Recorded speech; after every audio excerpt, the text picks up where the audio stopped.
Welcome to University, a podcast for young people navigating life's big transitions. I am Annmarie your host.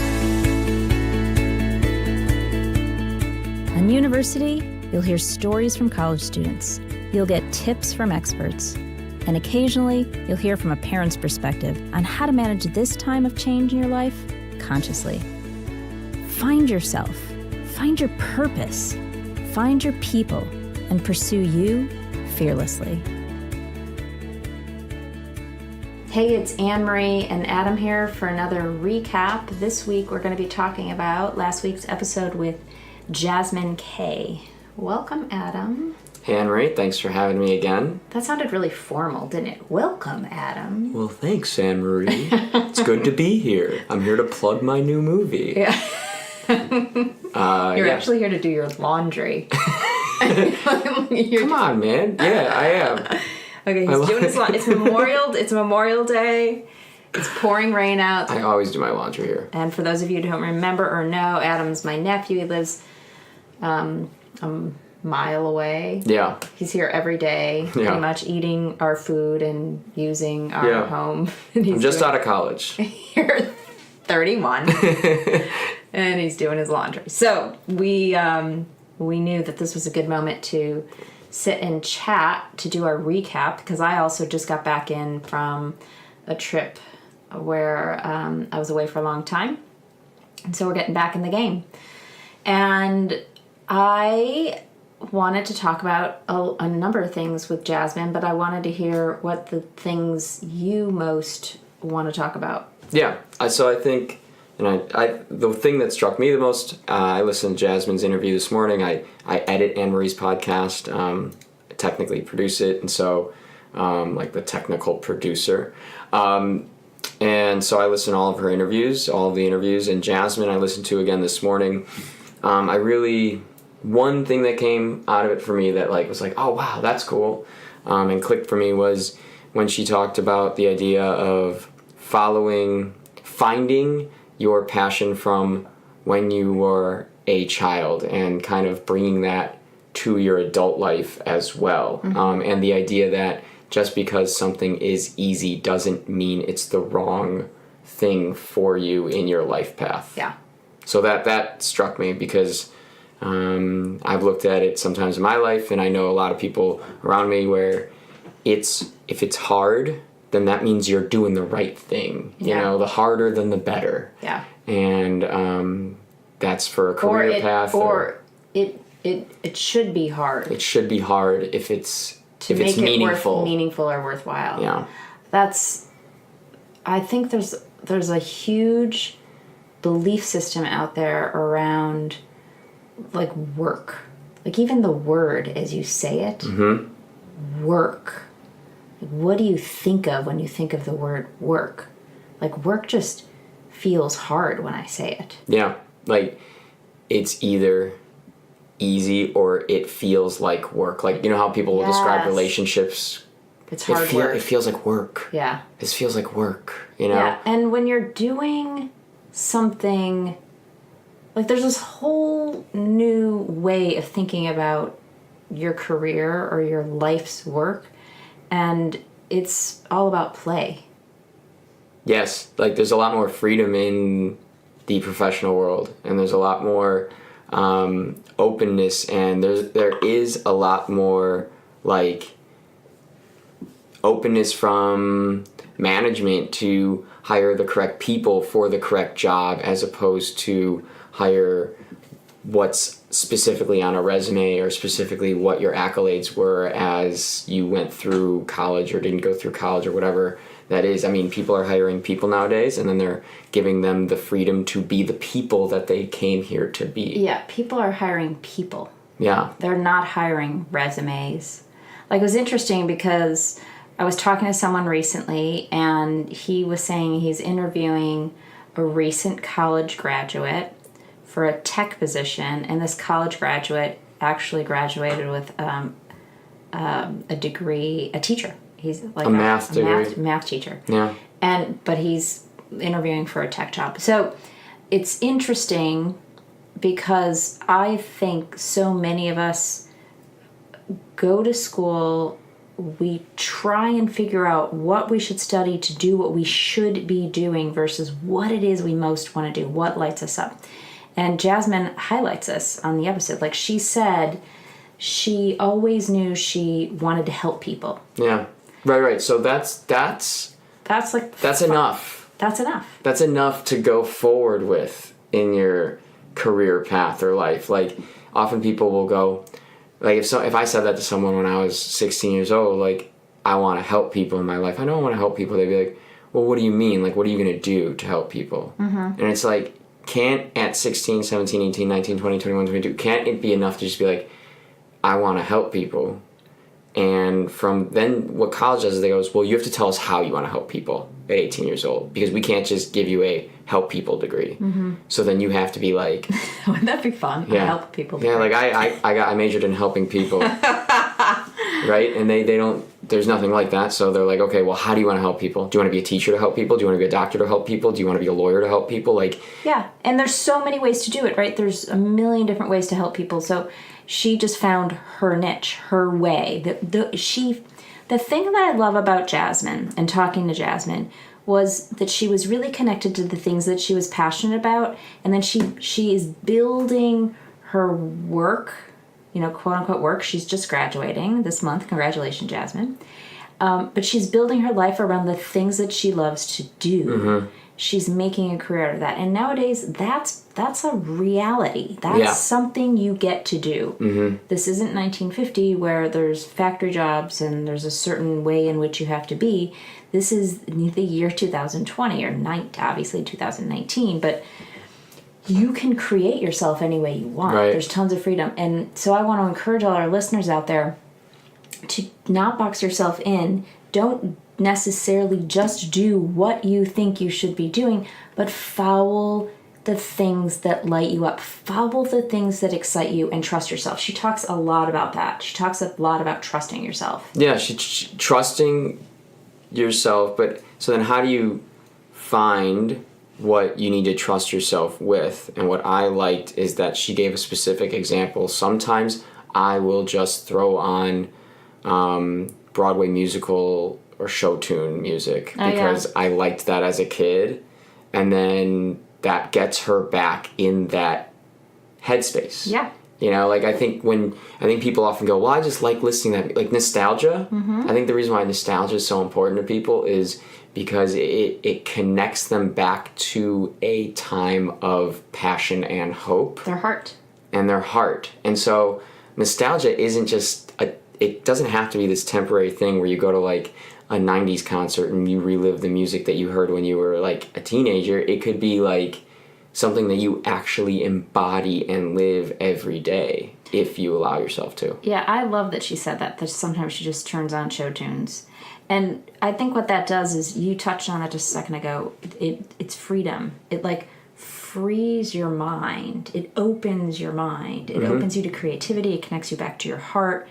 And it just creates space. It like reminds you why you were put on the earth. Kind of. Like this is fun. Play is so important. Yeah. And she talks about going back to being a kid. Like, what did you love to do when you were a kid? And when we're kids, imagine, like, you're carefree, right? Yes. You're carefree. Yes. You worry about nothing. You go with the flow. I mean, kids are anxious and there's devices all around them. And, like, there are worries, but I think they're definitely different worries. Like, I just don't want to, like... Well, like a 3-year-old. I mean, you're talking about... Gotcha, like, I got you. Oh, God, yeah. You got a 3-year-old and they're just like, this looks fun, that looks fun. Like, I want to go... They're open, they're curious. Right, they're the epitome of present. Yes, they are. They're the epitome of presence. Yes.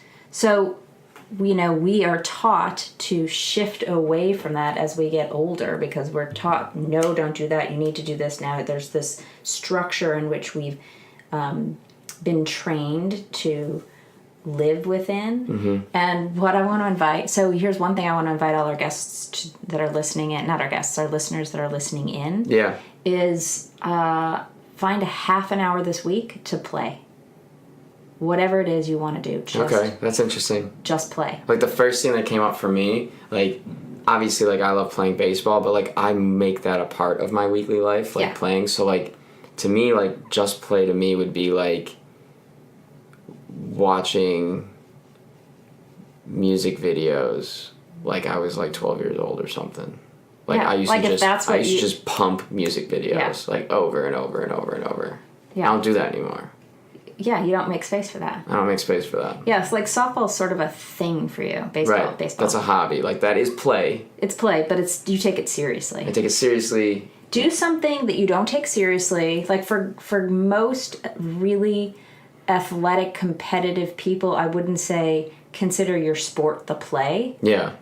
I mean something silly. I mean something playful. I mean something lighthearted. I mean something goofy. I mean something like she puts on show tunes and sings to her show tunes. Whatever it is for you. And like, sings to herself. Kim right. and I play cards. Like, I know that sounds old people. Yeah. like it's not pinochle or anything. But we play Whatever. cards. Yeah. It's not. Yeah, it's fine. No, but we play cards. Mahjong. At Mahjong. we play a card game and it breaks up our routine Yeah. and we get playful and we get goofy and we get lighthearted. Or sometimes we play hide and seek in the house. Like That's fun. we've done that together Yes. as a family. Yes. The hide and seek thing, I can totally see that. So- Sometimes, yeah, I'll just throw music on and I'll ask Mary to dance with me.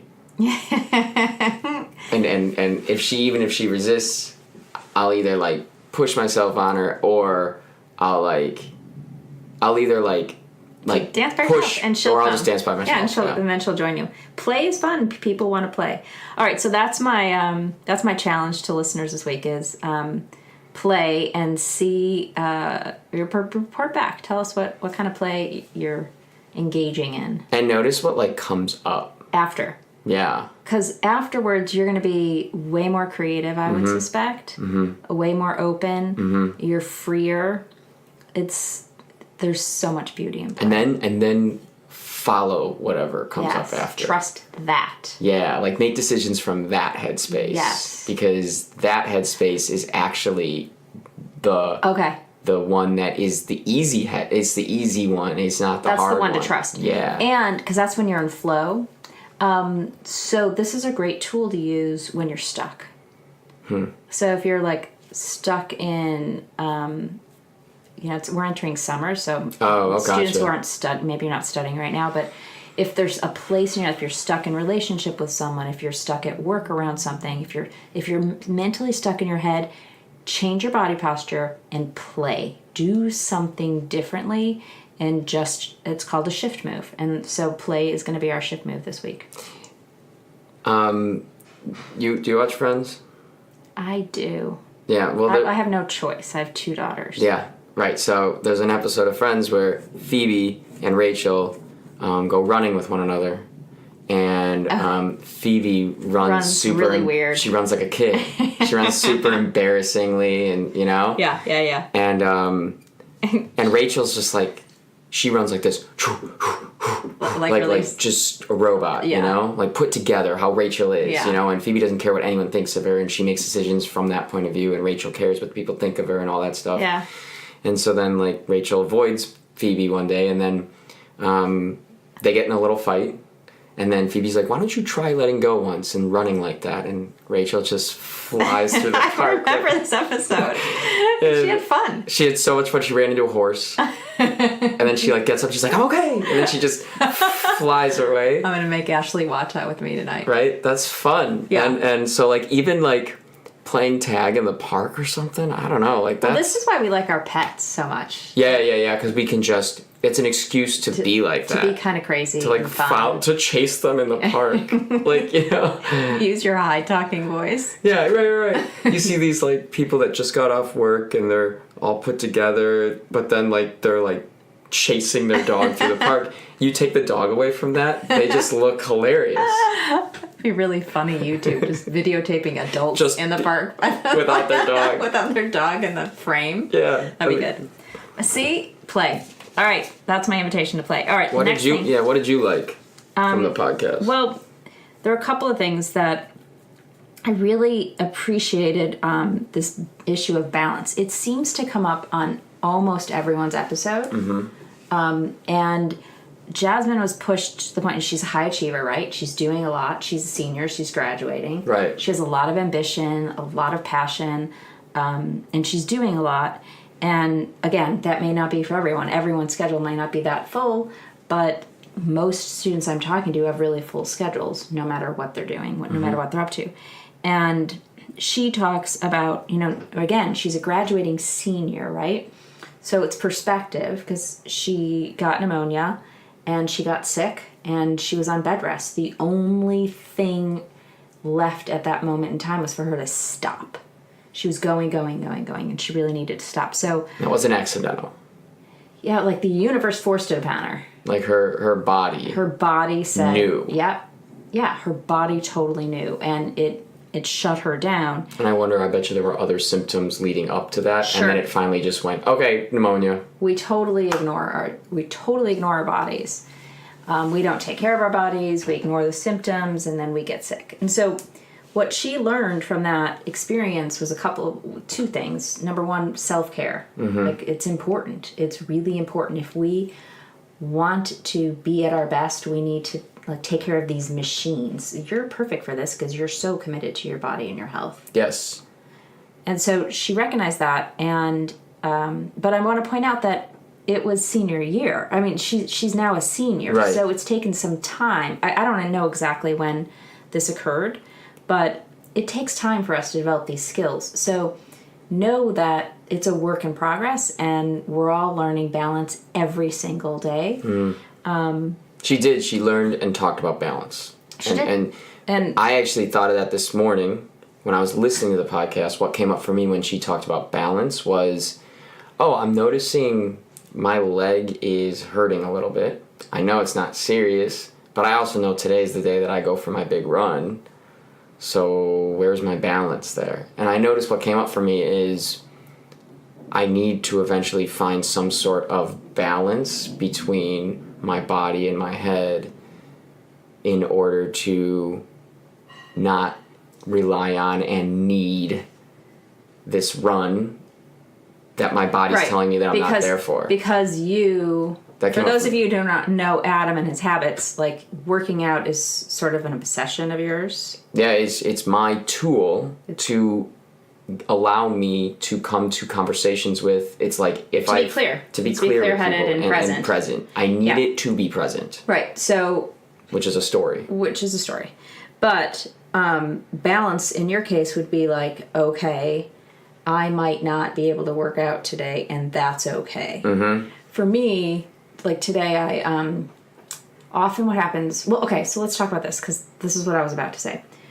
You said my leg hurt. Mm-hmm. Like, our bodies are always sending us messages, and Jazmin, for instance, had messages that she was ignoring, and her body finally let down. She got pneumonia and she was on bed rest. So you're going to get knocked out one way or the other. So if you can either take care of yourself early on the front end and have a short period of time where you're resting and taking care and nurturing, or you're going to get knocked out on the back end and you're going to be down for the count. It's kind of up to you. But one way that I've learned to pay attention to my body is just by simply listening to my body. You noticed your leg hurt, you pay attention to it. Today I had a lot of anxiety. I get this pit in my stomach and this anxiety running. I call it anxiety. I don't know what it really is, but it doesn't. I feel anxious. It's like an energy. Yeah, it's like this energy. Electricity or something. Yeah. And I want to. I'm tired, but I know I have things to do, and so my mind starts racing back and forth. The one part of my mind is like, just power through, get your work done, just get the work done, just get it done, get it done. The other part of me is saying, I need rest, I need rest, I need rest.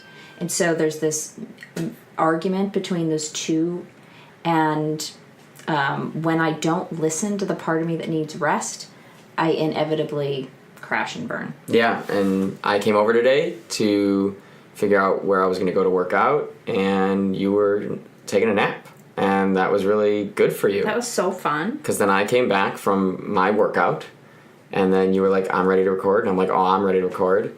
And now we're, 15, 20 minutes into one of the best podcasts in the history of the world, because we took care of ourselves. Well, okay, but so this piggybacks on the next thing that she said, is knowing when to say no. So and being productive. So one of the things she said is that she learned that when she said no and she took care of herself and nurtured herself, she was way more productive. Yeah, wow, yeah. I mean, most of the time people associate the word production with saying yes and more. Production means more. If you are productive, that means you're doing more. Yep. Where actually it could be looked at where if you are a productive worker, you're creating and completing your work at a high quality. Yeah. So it is quality over quantity. And that's however you look at the word production. People look sometimes at production as, look at all these check marks on my checklist. Yeah, but it's how are you doing that work? Yeah, that's high quality production. Yeah, and when I often, when I'm tired or not available to really work and I push myself through it, the quality is I'm slower. I'm just slower because I'm pushing against fatigue or whatever it is. I'm not as creative. Yes. I'm way less creative. And I'm not as excited about what I'm doing. So if we would have done this 3 hours ago, I would have been pushing myself through it. Now I just feel in flow. Yeah, you enter it already with a limitation. Yeah. Because you're not fully filled. Yeah. So there's a limitation immediately. Yeah. So I think, as I sit here, I think that's probably the most important lesson I got from her, from this episode, is nurturing yourself and taking care of yourself, learning to pay attention to your body so that you're have a relationship with your body, that you're listening to your body. Your body is always your best guide. Right. Then knowing when to say no and taking care of yourself, and then trusting that when you do that, you're creating so much more space for yourself on the back end that you're going to get whatever it is you need to get done, you're going to get it done. And trusting that, like really, really trusting that. Yeah, maybe I'm gonna. I have a very quick week at work this week, and I have a lot to do. But I think what I'm going to do is I'll incorporate some play. And leading up to my trip that I have this weekend, I mean, it's a fun reason to have a short work week, but it adds anxiety and pressure. And then I think I will concentrate on a realistic, if I were to give each project my all, a realistic goal of how many of those I can complete, and then give them my all. Like, I will give them my all. And just pay attention to when you're ready, when you're done, allow yourself to be done. Right. And then trust you're going to come back to it in the right timing. Yeah. I think that's a wrap. Yeah, I liked this episode. So, that's the insight on Jazmin, and if you missed Jazmin, or if you want to pop back and listen to it again now with this perspective from us, I advise that's probably a good idea. Yeah, and let us know, are you taking care of yourself, are you paying attention, and how are you playing this week? How are you playing this week? I want to hear all about it. All right, thanks, Annmarie. Thanks, Adam. Bye. Bye. Thanks for listening to University. If you liked what you heard, I'd be absolutely thrilled for you to share with a friend, and equally grateful for you to pop over and rate and review on iTunes. It really helps. You can find more information and stay in touch over at university.u on Instagram or at University on Facebook. I'll look forward to seeing you there. If you'd like support navigating the stress and chaos, and you're ready to create a more fulfilling college experience, I offer live weekly group coaching calls every Thursday, 4 to 5 Central Time. It's a place to gather together, to be seen and heard, to reduce your stress and learn how to be in control of your life and create a life you love. Give the first week a try for free. Check it out. For more information, email me at annmarie.university@gmail.com or click the link in the show notes below.